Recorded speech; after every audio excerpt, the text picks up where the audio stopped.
pikiran dan perasaan menggunakan simbol tertentu.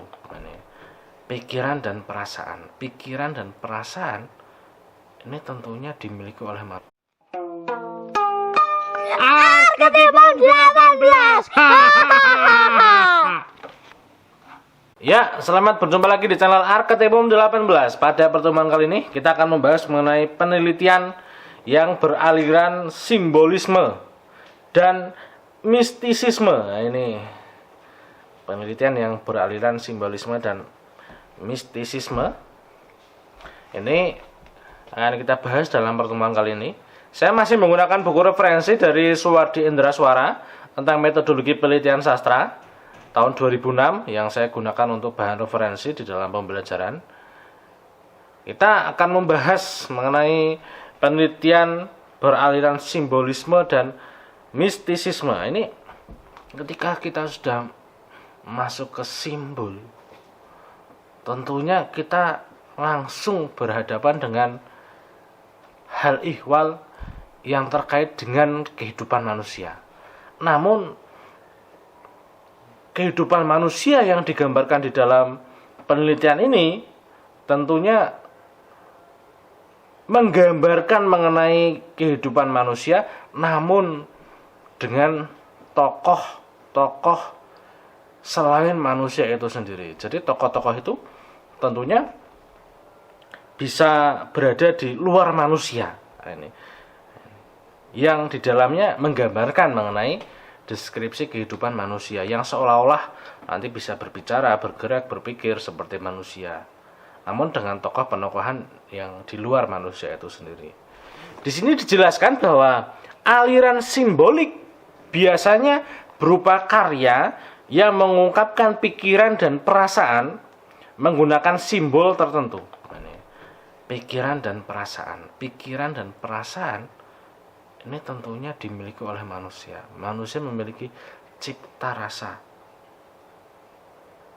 Manusia dapat merasakan mengenai sakit di dalam hati, kemudian pikiran, dia dapat mengembangkan kemampuannya, dia dapat belajar. Ini tentunya pikiran dan perasaan ini yang dimainkan oleh pengarang dengan simbol-simbol penokohan di luar manusia itu sendiri.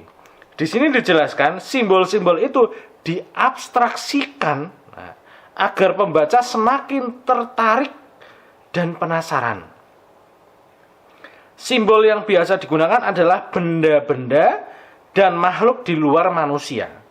Pemakaian tokoh-tokoh binatang atau tumbuhan yang dapat berbicara. Ini seperti yang saya jelaskan tadi, dapat berbicara seperti manusia adalah contoh aliran ini. Ini di sini sangat bermanfaat. Buku ini bisa memberikan pencerahan bahwa simbol-simbol yang ada di dalam penelitian ekspresivisme, di sana pikiran, perasaan, kemudian ada daya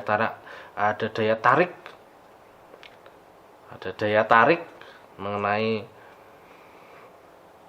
penggunaan simbol itu sehingga pembaca penasaran, tertarik membaca karya sastra itu sendiri. Melalui aliran simbolik itu lalu banyak muncul dongeng-dongeng, legenda, dan mite. Ini yang menceritakan mengenai keadaan yang seperti kehidupan manusia. Dia dapat berpikir, dan dia dapat merasakan sesuatu. Cerita semacam ini merupakan gambaran hidup manusia, meskipun tokoh-tokohnya sebagian besar adalah binatang. Ini menjadi gambaran yang menarik ketika pengarang menyajikan tokoh-tokoh binatang, tumbuhan. Ini tentunya imajinasi pengarang ini berpikirnya dua kali. Bagaimana dia menangkap kehidupan manusia, bagaimana dia menerapkan mengenai pengalaman dan informasi-informasi yang diperolehnya ini, kemudian menggunakan tokoh selain manusia agar nantinya pembaca semakin tertarik dan dapat belajar, tentunya dapat belajar dari tokoh-tokoh selain manusia, binatang, tumbuhan, dan yang lainnya yang tentunya di situ memiliki makna, di situ memiliki nilai, di situ memiliki fungsi yang perlu diuak oleh manusia, perlu digali oleh manusia, sehingga kemanfaatannya ini dapat digunakan untuk bahan pembelajaran. Itu tadi mengenai awal dari pembelajaran kita mengenai penelitian beraliran simbolisme dan mistisisme. Semoga bisa bermanfaat untuk Anda. Sampai berjumpa di channel Arketipum 18 selanjutnya. Salam budaya. Arketipum 18.